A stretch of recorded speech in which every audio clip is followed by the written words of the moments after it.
Restoran Beograd u 4. Bečkom okrugu je mesto gde se okupljaju poznati književnici, umetnici, poslovni partneri.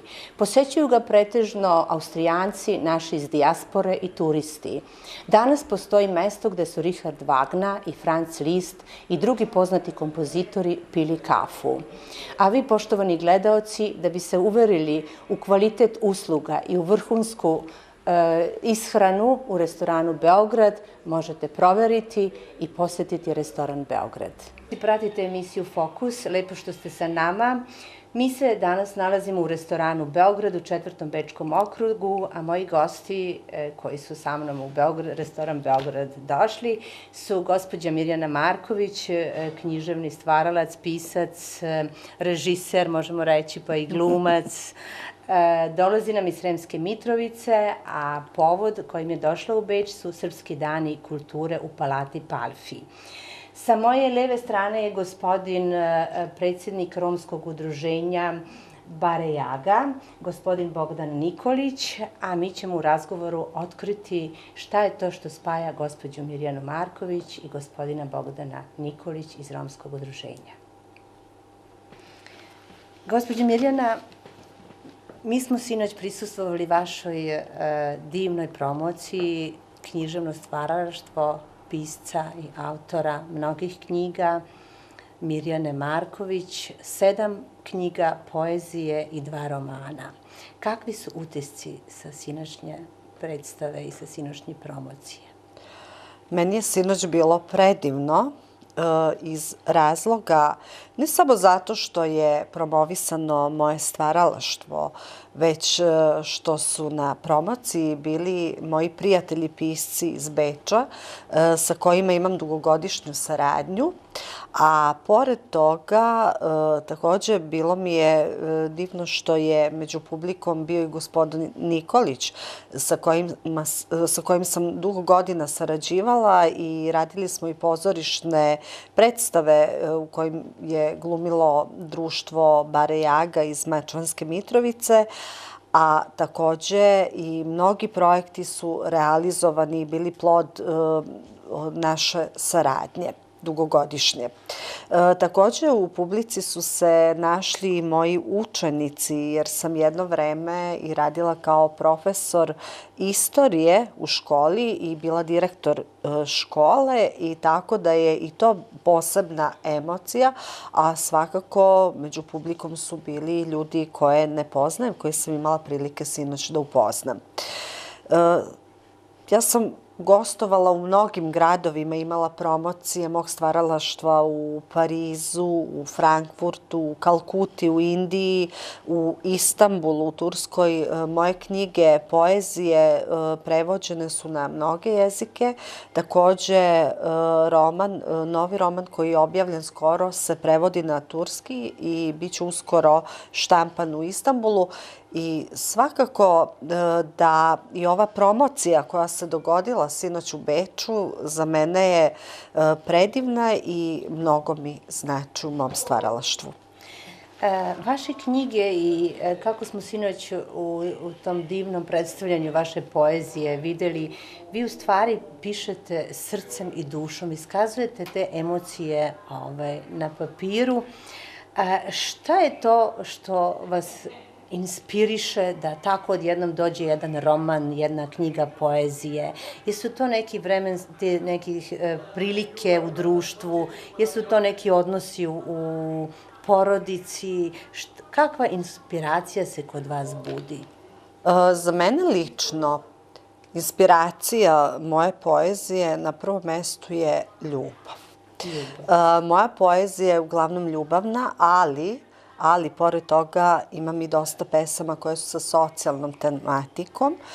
Svakako da i prilike u društvu i mesta mog odrastanja i mog života u velikoj meri utiču na pisanje i mojih pesama, a i pisanje mojih romana.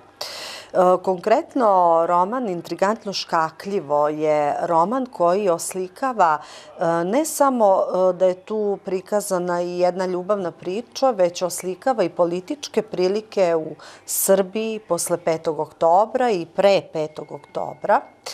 Ali za svakog pisca, ne samo za mene, i svaki pisac u stvari najbolje piše ono što je proživeo, video, osetio. Jer ja nisam pisac koji piše izmaštano. Ja pišem o onome što sam osetila, proživela i mnoge emocije koje sam u određenom momentu imala su pretočene i u moju poeziju. Inače, prva pesma koju sam napisala nastala je kada sam imala 7 godina i zanimljivo, ta pesma je bila posvećena, u stvari pisivala prilike u Adis Abebi. Ja sa 7 godina nisam znala šta se to dešava. Bili su neki politički nemiri u Adis Abebi i meni kao detetu, zamislite sad pišem o Adis Abebi, ali jednostavno čula sam na televiziji tamo neki nemiri i to je bila inspiracija za nastanak moje prve pesme. I onda, tokom godina bila sam i član literarne sekcije i pisala pesme, prozu, to je objavljivano u raznim časopisima, dobijala određene nagrade i to je rezultiralo sa nastankom i prve knjige poezije Otkrivanja duše i krenulo se sa tom prvom knjigom pa stiglo do 7. knjige poezije, a onda u stvari sam u jednom momentu rešila da pišem i prozu i tako je nastao roman Intrigantno škakljivo, a krajem prošle godine roman Klik. Kad smo kod tog Klik, to mora da se nešto, pošto pišete iz duše i emotivno, znači mora nešto da stvarno se rodi neka ideja da vama proradi to da biste vi taj Klik, to mi je nekako bilo ovako simpatično kao sam naziv knjige. Kako je došlo do tog Klik? Do romana Klik je došlo u stvari, vidite danas ovaj realan život je, sve ide brzo. I sve je, mogu reći da je ovo period instant kulture. Što to znači? Imamo, barem u Srbiji, a mislim da je to i na globalnom nivou, u velikoj meri je poremećen sistem vrednosti, pravih vrednosti. Mi, nažalost, u Srbiji imamo da se propagira na neki način kultura. Dovoljno je da upalite TV i da vidite da je sistem vrednosti i tih pravih kulturnih vrednosti poremećen i da se brzo neke stvari dešavaju i mi imamo jako malo vremena. Znači, svodi se na SMS poruke, na virtualni svet i čovek ulazi u jedan začaran svet virtualnog i gubi se ono realno i ta granica između realnog i virtualnog se pomera i taj moj roman Klik, znači dovoljno je da kliknete mišem u svet kompjutera ili da kliknete SMS poruku i vi ste vezani, zarobljeni tim SMS porukama ili zarobljeni tim virtualnim svetom u kompjuteru, Facebook ili razne društvene mreže na koje ljudi ulaze i onda gubi se taj realni život. Zar nije lepše da mi sedimo ovde i da razgovaramo, da pijemo kafu, da razmenimo naše emocije, nego da ih razmenjujemo putem SMS-a ili putem mailova. U stvari, poruka u tom mom romanu je da je mnogo bolje biti u ovom realnom životu, u ovom realnom svetu nego u tom virtualnom. Takođe, problem otuđenja čoveka je sve prisutniji, ne samo u Srbiji, već i ovde, i u Austriji, i u Belgiji. Bogdane, vi ste predsjednik udruženja Bare Jaga i u kontaktu ste već dugo godina sa gospođom Mirjanom Marković, sa književnicom. Šta je to što vas povezuje? Gospođu Mirjanu Marković i vas kao vaše romsko udruženje? Pa kao što ste naveli na početku ove emisije, u startu, da je ne samo da je Mirjana Marković pesnikinja i da piše romane i šta ja znam, ona je pored toga pre svega bila pedagog. Ona je bila direktorica, poukim slučajem igre, kod nas u Mitrovici, gdje je bila direktorica škole i naše vreme počinje baš tad. Tad smo mi počeli naglo da se razvijamo. Još 1980. godine mi smo osnovali ovo naše udruženje Roma Barijaga, gdje smo imali za cilj da pokažemo ljudima da mi ne znamo samo da igramo i da pevamo, nego nešto sasvim drugo, nešto normalno kao i svi ostali. Da mi ništa nismo drugačiji od ostalih. Pa smo mi namjerno krenuli sa teatrom.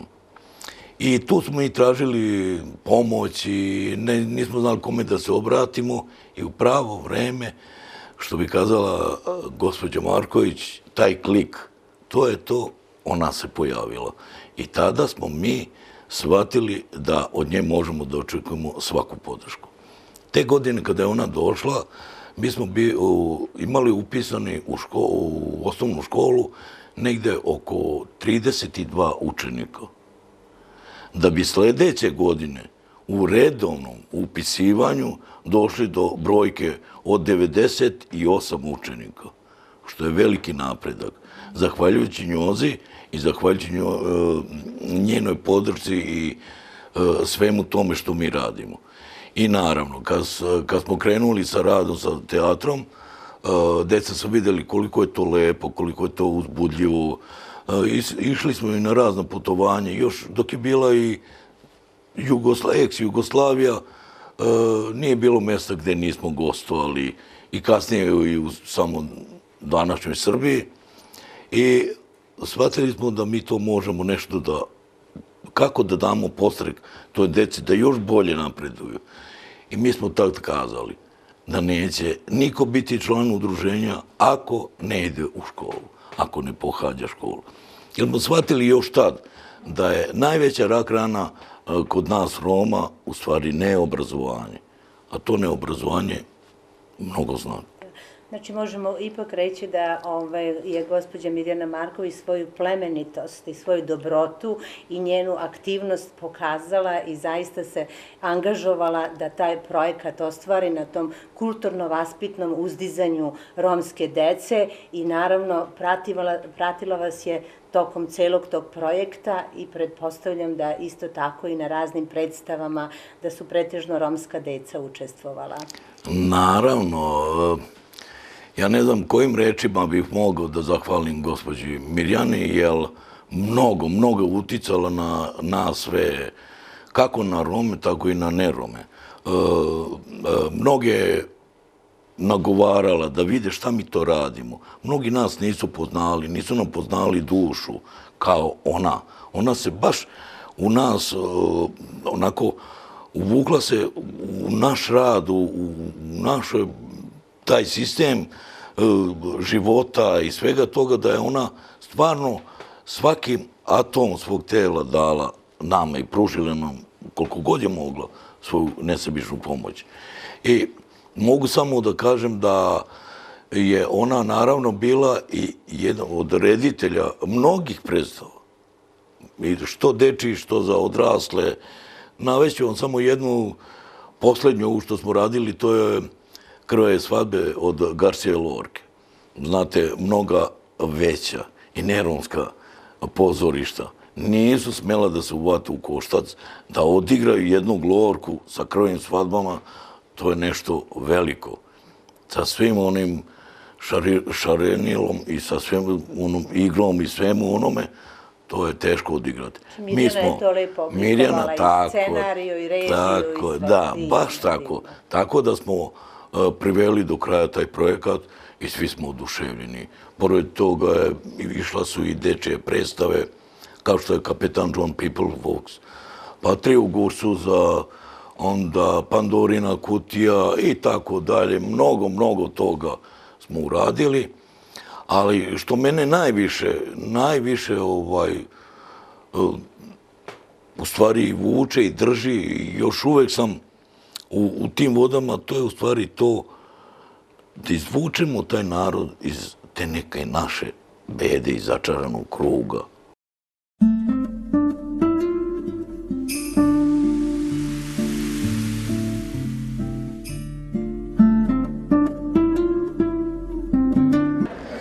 Poštovani gledaoci, nalazimo se u dvorcu Schönbrunn u Beču i pored mene je gospodin Nikola Radosavljević koji nam dolazi iz Šimanovaca, zaljubljenik u prirodu, veliki patriota i rodoljub.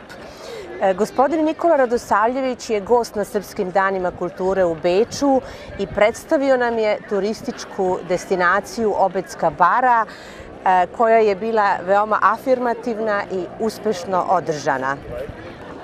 Velika mi čast i zadovoljstvo, zahvaljujući Fokusu, gospođi Vesni i mom velikom prijatelju profesoru Rorbahu, da boravim ovde na Srpskim danima kulture. Došli smo ovde do Schönbrunna upravo zbog veze princa Rudolfa i Obedske bare koja je tema, jedna od tema bila na Srpskim danima kulture, a kao što je poznato, Obedska bara je bila carsko lovište u 18. i 19. veku koje su pohodile mnoga austrijska vlastela. Među njima je bio i princ Rudolf koji je boravio na Obedskoj bari, ali ne zbog lova, nego jednim plemenitijim povodom, izučavanjem ptica na Obedskoj bari. Obedska bara je, zahvaljujući i tom boravku, proglašena rezervatom prirode, zaštićenim rezervatom gde obitava mnogo vrsta ptica i evo, mi smo sad na mestu koje spaja Austriju i Obedsku baru i želja nam je da tu vezu prenesemo gledaocima, da gledaoci mogu i uživo da dođu i vide prostore gde je boravio princ Rudolf. Princ Rudolf je u stvari carska porodica, je kasnije podigla spomenik na mestu gde je boravio princ Rudolf. Taj spomenik je nažalost uništen i postoji težnja u Srbiji da se spomenik obnovi, da bude obeležje te neke naše zajedničke veze i da bude neka vrata ulaska u Obedsku baru svim posetiocima, da stavi do znanja od kada je značajna Obedska bara kao zaštićeno područje i tu plemenitu divljinu na neki način da još više istaknu. Obedska bara, prirodni rezervat, nacionalni biser države Srbije. Obedska bara je jedno predivno mesto u Srbiji, jedno po meni od najlepših mesta koje Srbija poseduje. Nalazi se na prostoru između sela Obrež i sela Kupinovo.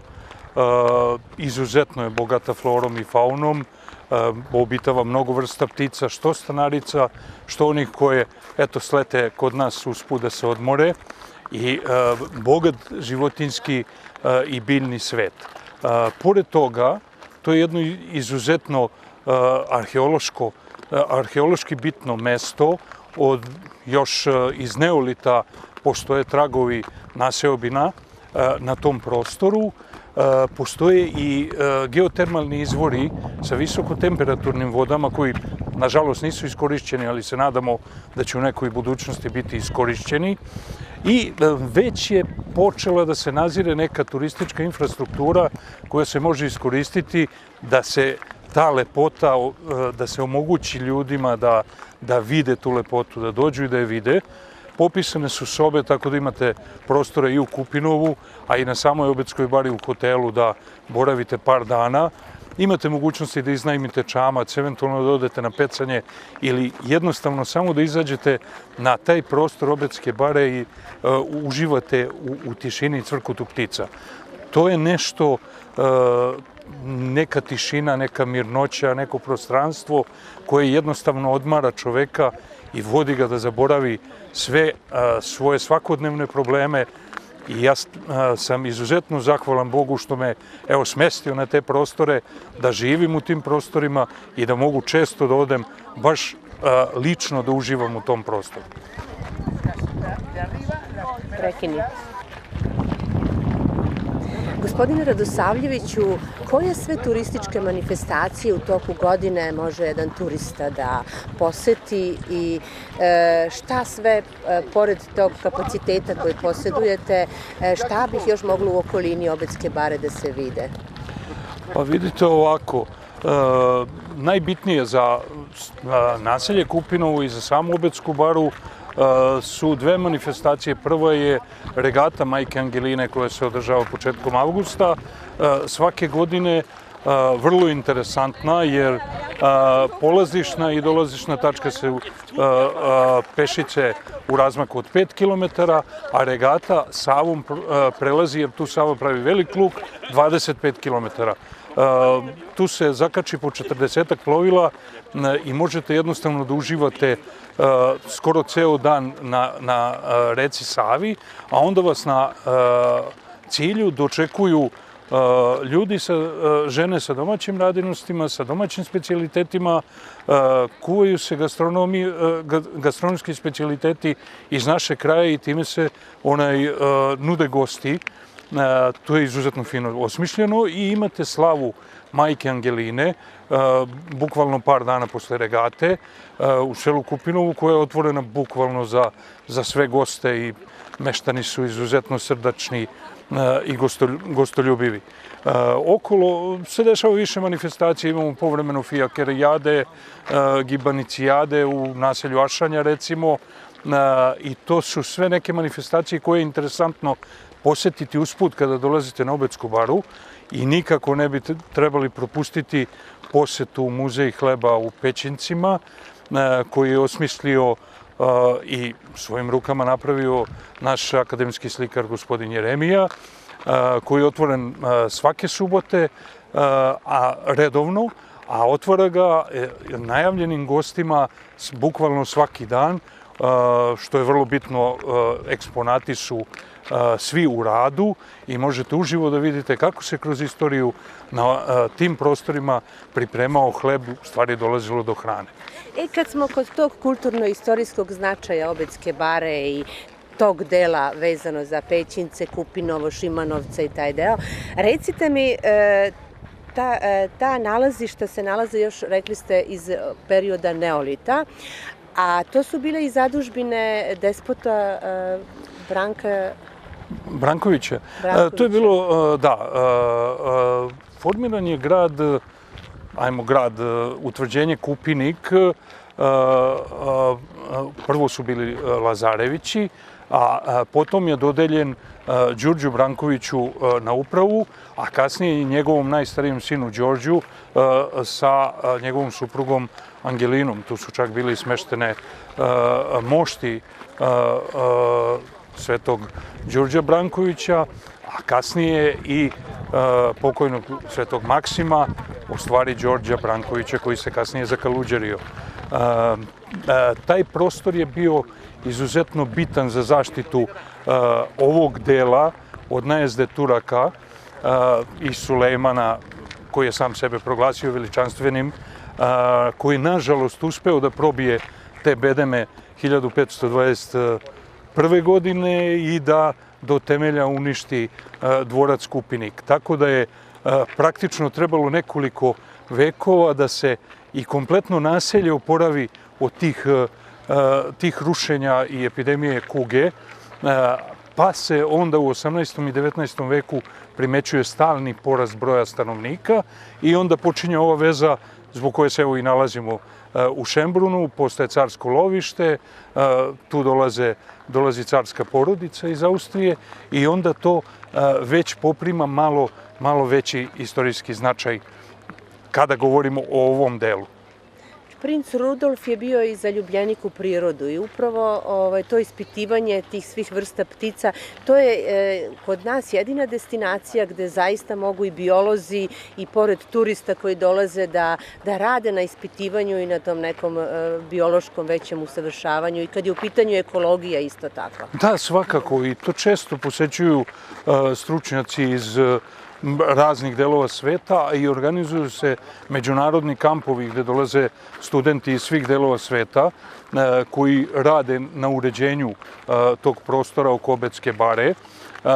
Tu pomaže i rukovodstvo etno kuće u Kupinovu, pomažu i Vojvodina šume, tako da to je lepo organizovano i postoje prostori u koje sem tih naučnih krugova nije kročila ljudska noga i kojom ne mogu da se pohvale, boga mi, mnoge zemlje Evrope, sa gorostasnim stablima, više vekova nediranim prostorima, tako da je to nešto što stvarno privlači i naučnike iz raznih delova sveta.